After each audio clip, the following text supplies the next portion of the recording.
Hello,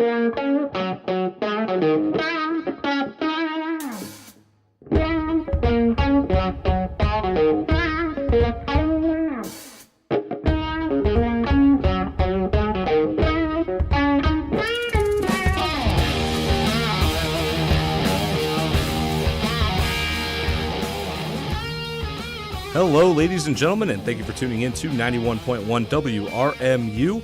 We are just minutes away from kickoff at J.J. Keller Field as the Purple Raiders getting ready to play Oshkosh in the semifinal, as this game will determine who goes to Stagg Bowl 45. But beforehand, we have an interview with Brian Groves, Austin White, and Trevor Cox. Guys, to begin, how are we doing today? Good, how are you? Doing great. And guys, to begin, let's look at the defense as a whole. 76 yards per game allowed rushing, 159 yards per game through the air, and a plus 15 turnover margin this season. That's number 6 in the nation. Trevor, let's start with you. Your thoughts on what has worked so well this season for the defense? I think just buying into what VK's always telling us. He's all we want to do is stop the run and defend the pass. And if we do that, I think we got a pretty good chance to win the game. And Brian, you? Yeah, so every week, kind of our first point for the game is to stop the run, and that really helps us as a team to make the other offense one-dimensional, make them pass the ball. And VK says it before every game. He wants us to play with great effort.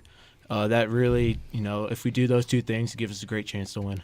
Definitely. And now, Austin, for you? Probably the chemistry we have. Going out there playing for your brothers really brings us together and makes us dominate. So, guys, with that, number 6 in the nation as well in scoring defense, 7 touchdowns on the season. As defense, discuss how fast the transition is on defense to adjust to start blocking downfield after a turnover, and especially helping that offense with the field position. And, Austin, we'll start with you on that one. Probably when we get the ball in the hands as a defense, we probably want to score more than the offense does. We get super excited when we get the ball. We make jokes on the sideline if we don't score, stuff like that. So it's super exciting when we get a turnover. And, Trevor, for you? I think the same thing. You get real excited for the person that got the turnover, whether it's an interception or a fumble. You just want them to score and to get that chance to do it because it doesn't happen as much as it does on the offense, obviously. So everybody just gets excited and wants to do what they can to help block for the person that got the turnover. And, Brian, your side on it. Yeah, usually Trevor's the one with the ball in his hands once we get the turnover. But, we practice it every week. We have turnover circuit, and that starts with, blocking the intended receiver. And like Austin said, we just want to get the ball in the end zone as much as we can. So, guys, let's look at last week's game versus Frostburg State, a heated game between both teams.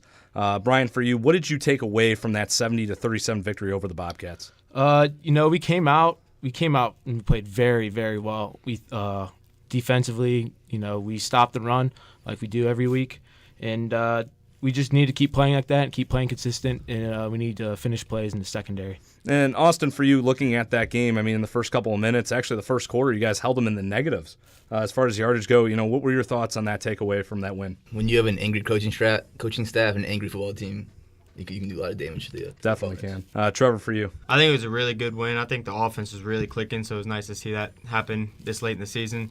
But as we know, 37 points isn't going to win a championship. So looking from a defensive perspective, 37 points is something we definitely want to fix. Definitely. And, Austin, for you last season, was a learning experience, not only for you but for the whole team. First season as a starter, 64 tackles, and a team-best 5 interceptions on the year.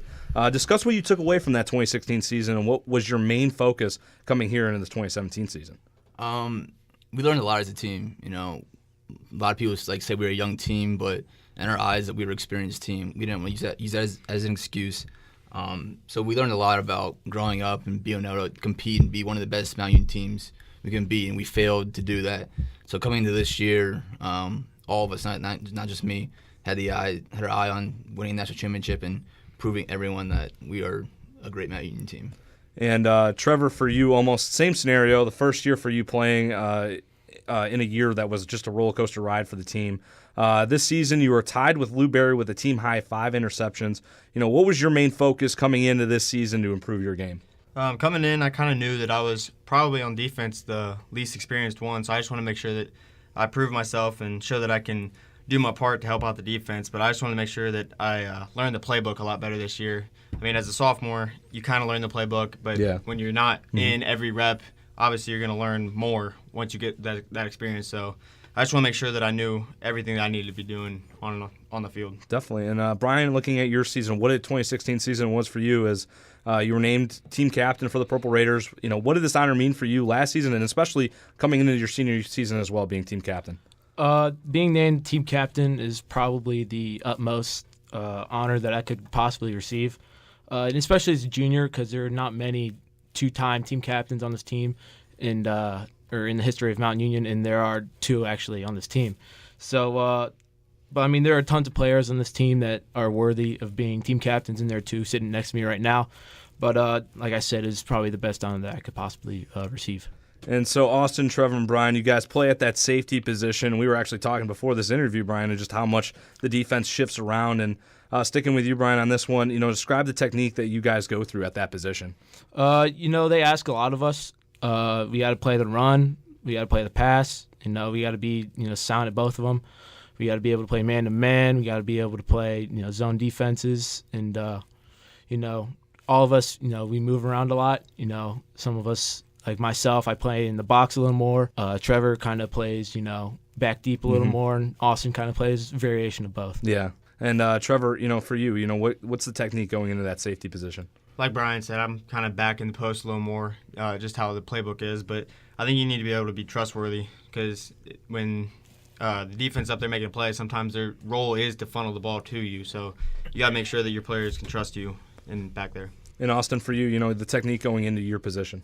We are asked a lot to do a lot of things back there, but the 10 other guys around me makes it a lot easier than me just focusing on the stuff I do. So it's much easier than some people might think. Trevor, along with playing the secondary position, we as well see you returning punts. You do have a punt return for a touchdown on the season against Otterbein. Discuss your techniques at the punt return position and the game plan of switching returners between you and Jared Ruth. Well, the biggest technique is catching the ball in punt return. Normally, if you're in the punt return, that means your defense got to stop. So most important thing is catching the ball and securing the ball throughout the whole play. And Ruth is an amazing athlete. He does a great job back there. I just make sure that I'm ready, too, whenever coach needs me to go back there. And now, guys, going into it, everybody has their story as far as how they ended up here at the University of Mount Union. Austin, let's start with you. You come from Wadsworth. How did you find your way here to become a Purple Raider? Joe Garnes, he's been here for a while. He lives in Wadsworth. He came to all my basketball games, all my football games. He was recruiting me pretty heavy, and it came to a point where he just became good friends. Mm-hmm. I knew that he really wanted me, and when I visited here, I could just see myself playing here and see the great atmosphere they have here, and I fell in love with it. So that's how I ended up here.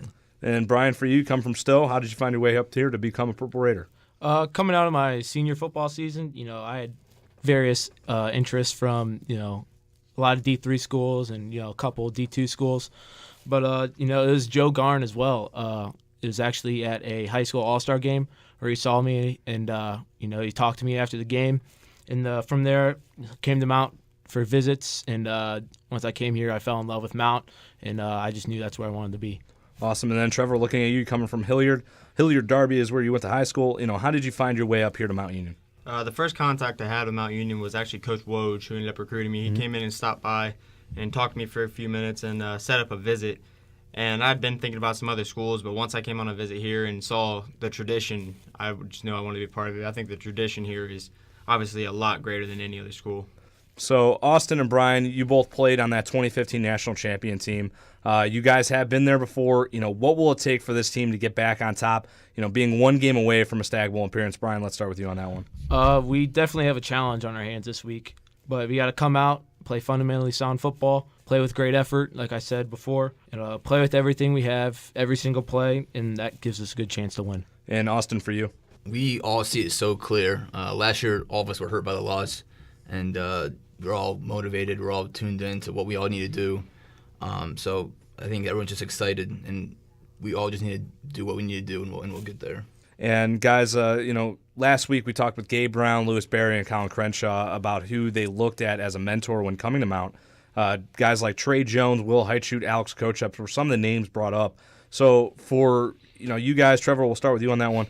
Was there any player you looked towards as a mentor to help your game? I think both Will and Alex Kochup did a great job. I mean, even my freshman year, I don't know how far down I was on the depth chart, but even in film sessions, Kochup would be and Haichu would be just correcting me on little things, even though they didn't have to, but they knew that I was eventually going to work my way up when they left. So they just did a great job of helping out the younger guys and trying to prepare them for once they got up and got their time. And Brian, for you. Yeah, same with me. Will Haichu and Alex Kochev, just because, they were our position group. And Will kind of took it upon himself, helped me develop as a player and as a person. And that's kind of the culture here at Mount. The upperclassmen, take it upon themselves to, help out the younger classmen develop. And Austin, which player that you looked up towards as a mentor coming here to Mount? No doubt, Alex Kochev. I'm still in touch with him today. We're still texting back and forth. We still have a great relationship that we formed like my freshman year, senior year. Like they said, that they were correcting us. They're making us better football players, better people. And so I give a lot of respect to those guys that helped us. And so, guys, let's look at today's semifinal matchup versus Wisconsin-Oshkosh. The Titans are the 2016 runner-up this season, looking to get back to Stagg Bowl. They are number 18 in the nation with 245 yards per game on the ground. Dylan Hecker is their workhorse at running back. However, the defense for Mount Union has been great stopping the run. We've talked about it the whole season. Guys, what will be the key to win against Oshkosh to get back and get to Stagg Bowl 45? Brian, let's start with you on that question. First, it starts with stopping the run. That's what we've done all year, and that's what we'll try to do this week. And that gives us a good chance to win. We also got to make plays, got to get turnovers. We try to get 3 every week. And we got to limit big plays from their offense. And Austin, looking at that one as well, what is going to be the keys to win against Oshkosh? They're a very talented group. They're very good. But like Grove said, stop the run is the biggest thing and limit the big plays. If we do that, we'll come out very happy. And Trevor, for you. Like Austin said, this is a really good team. If you make any mistakes, they're going to take advantage of it. So we limit our mistakes and we take advantage of when we can get a turnover and we take care of the football. I think we'll be all right. So, guys, last question for you. Everybody has those game day routines. Give me yours. What's getting you ready for a game, especially for this Saturday? Trevor, let's start with you on that one. For some reason, I like to take a long time to get ready, so I try to get there as soon as I can, whether it's getting taped or just getting dressed. I like to just take my time, and I'll have headphones in. We'll just walk around a little bit on the field, but I don't have very much special. Just take my time. I like to go pretty slow. And Austin, for you? I'll go on the field for a little bit, stretch out, just do some drills for myself, get myself motivated, get myself warmed up, and then I just like to visualize, what I'm going to do or what they're going to do, watch a little bit of film, and then go out there and play. And Brian, for you? Yeah, personally, not much for me. I like to get a good breakfast in me in that morning. When I get to the locker room, listen to some music while I'm getting ready, getting taped up, just spend some time with my teammates. So the safeties for your Purple Raiders, Brian Groves, Austin White, and Trevor Cox are all getting ready to take on Wisconsin-Oshkosh in the semifinal, as you're going to listen in on 91.1 WRMU. Keep it locked in here. We're going to take a short break. When we get back, we will get you set between the Mount Union Purple Raiders and Wisconsin